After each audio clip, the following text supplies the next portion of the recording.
Mr. Speaker, can I add my condolences to the family of the brave servicemen who died in Afghanistan? When the Leader of the House last stood in at Prime Minister's questions, I asked her about the vicious spiral that was developing in the economy with rising unemployment and a collapsing housing sector. Since then, it's been confirmed that housing starts this year are at the lowest level since Ramsay MacDonald led a Labour administration in 1924. And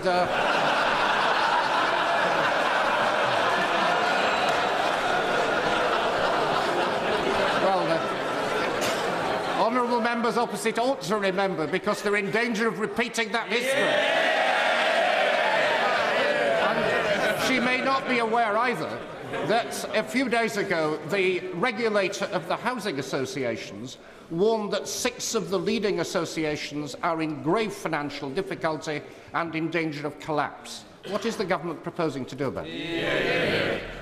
Well, we are very concerned about the housing situation, and that's why we're going to bring forward capital investment rather than cut it or postpone it.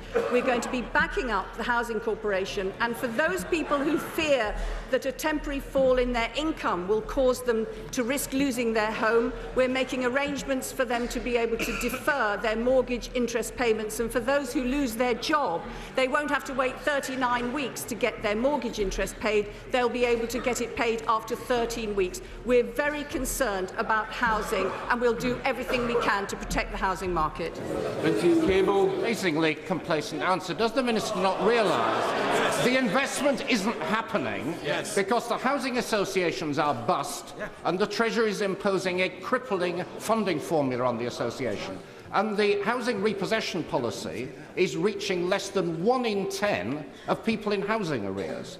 Will she now give the same attention to the financial crisis in the housing associations that the government is giving to the banks? Will she tell us which of them are in grave difficulty, what the government is going to do to rescue them, and ensure that the public sector can play a role in kick-starting a moribund housing activity?